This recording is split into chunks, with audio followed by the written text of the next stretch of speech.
एक टाइम ऐसा आया मेरी लाइफ में जब मतलब कि मुझे किसी से भी बात करने का मन नहीं करता। मैं सिर्फ अपनी मम्मी से अगर कभी कुछ शेयर भी करती थी तो मतलब कि मैं बोलते बोलते रोने लगती थी।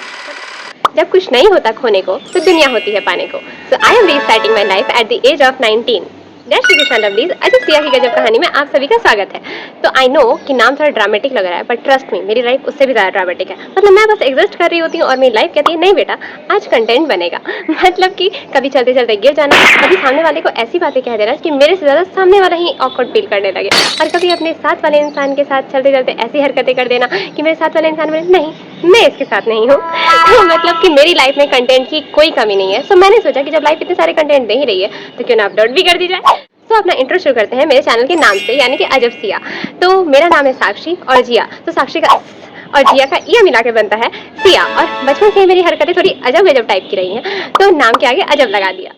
सो अब चलते हैं थोड़ी मेरी यूट्यूब की बैक स्टोरी पे। तो मेरे यूट्यूब का जर्नी कोई नया नहीं है। 2020 में मैंने और मेरी दीदी ने मिलकर एक यूट्यूब चैनल स्टार्ट किया था, बट देन ऐसा हुआ कि हम लोग रिस्पॉन्सिबल बच्चे बन गए और हमने सोचा कि नहीं पहले पढ़ाई करते हैं।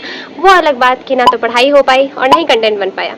खैर कोई नहीं, कभी भी देर नहीं होती है। तो मैंने सोचा कि क्यों ना फिर से ट्राई किया जाए। और वैसे विकास दिव्य कीर्ति सर ने कहा है कि क्यों डर जिंदगी में क्या होगा, अगर कुछ नहीं होगा तो तरबूजा होगा। सॉरी, क्यों डरे जिंदगी में क्या होगा, क्योंकि अगर कुछ नहीं होगा तो तजुर्बा होगा। सो या हम लोग आ गए हैं तजुर्बा लेने के लिए और कुछ अच्छा ही होगा, इतना तो जानते ही हैं। And yes I am a NEET aspirant और ये मेरा सेकंड ड्रॉप होगा। रीज़न कोई बहुत ही ड्रामेटिक सा नहीं है कि ये हो गया वो हो गया, बट हाँ मतलब कुछ मतलब फैमिली प्रॉब्लम्स, कभी ओवर थिंकिंग, कभी स्ट्रेस और कभी मेरी खुद की गलती। सो ये सारे के सारे रीजंस मिलाकर ही मेरी हालत ऐसी हुई। तो मैं बताती हूँ कि 11th-12th में मैंने नॉन अटेंडिंग की थी, जो कि मेरी सबसे बड़ा गलती था।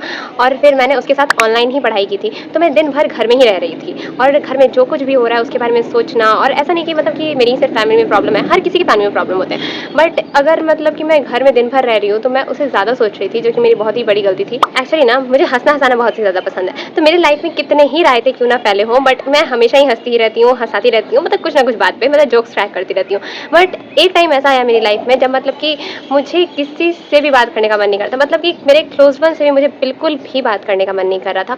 और मैं सिर्फ अपनी मम्मी से अगर कभी कुछ शेयर भी करती थी तो मतलब कि मैं बोलते बोलते रोने लगती थी। मतलब ये एक्चुअली रूटीन हो गया था कि मैं डेली रो रही थी, छोटी छोटी बातों पे मैं रो रही हूँ। मतलब कुछ अगर मैं कुछ बोल रही हूँ तो मुझे रोना आ जा रहा है, क्योंकि मतलब मुझे इतना ज़्यादा अजीब लग रहा था कि मुझे ऐसा लग रहा था कि मुझे कोई क्यों नहीं समझ रहा है, मेरे पास कोई भी नहीं है। मतलब मैं क्या ही बोलूँ, बट मतलब कि being an emotionally intelligent person मुझे ये पता था कि दे love me so much, but फिर भी मतलब कि मुझे ऐसा लग रहा था कि भाई मतलब ओवर थिंक करूँ। सो मतलब कि प्रॉब्लम से ज़्यादा उसके इमेजिनरी सिनेरियोज में हमेशा सोचने लगती हूँ। तो बताइए मुझे ऐसा लग रहा था कि मतलब कि मेरे फ्रेंड्स, मेरी फैमिली, मतलब मुझे सब कुछ बहुत ही ज़्यादा ओवर लग रहा था। और सबसे ज़्यादा सफोकेटिंग चीज़ ये थी कि दिमाग में एक साथ इतनी सारी चीज़ें चल रही थी कि मुझे खुद भी नहीं समझ में आ रहा था कि हो क्या रहा है। तो मतलब कि मैं क्या ही बोलूँ। तो हाँ, मुझसे बहुत ही सारी गलतियाँ हुई हैं, बट हमें हर गलती कुछ ना कुछ सिखाती है। सो फाइनली मैंने ये डिसाइड किया है कि अब मुझे किसी के बारे में कुछ भी नहीं सोचना है, मुझे सिर्फ और सिर्फ खुद पे फोकस करना है। चाहे वो एकेडमिक्स कम बैक हो, चाहे वो मेंटल कम बैक हो, चाहे वो लाइफ में किसी भी फील्ड में कम बैक हो, मुझे हर एस्पेक्ट में ग्रो करना है। तो नेक्स्ट ईयर मैं सिर्फ उसे नीट का ही फॉर्म नहीं फिल करूँगी, और भी बहुत सारे फॉर्म्स फिल करूँगी।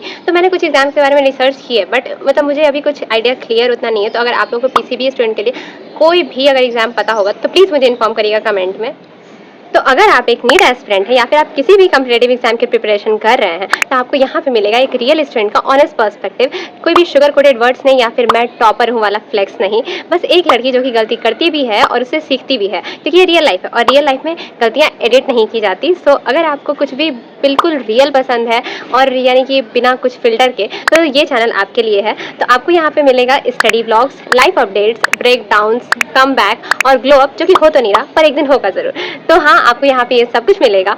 और अगर आप भी रात के 3 बजे जाके ये डिसाइड करते हैं कि मुझे लाइफ में अब कुछ ना कुछ तो बड़ा हासिल कर ही लेना है, तो welcome to the club of overthinker. So हमें अपनी ओवर थिंकिंग को थोड़ा कम भी करना है, बट इतना भी नहीं कि हमारी जो भविष्यवाणी होती है वो एकदम खत्म हो जाए, क्योंकि ओवर थिंकर इतना ओवर थिंक करते हैं कि प्रेडिक्ट कर लेते हैं भाई। सो इतना भी ज़्यादा कम नहीं करना है कि प्रेडिक्शन ही खत्म हो जाए, बट हाँ इतना ज़रूर कम करना है कि भाई खुद के लाइफ में जो रायते फैले पे ना उसे हम लोग थोड़ा कम कर ले। तो आप लोग कमेंट में ज़रूर बताइएगा कि रात के 3 बजे आप लोगों को सबसे ज़्यादा वियर्ड थॉट क्या आया है। मैं जज नहीं करूँगी शायद।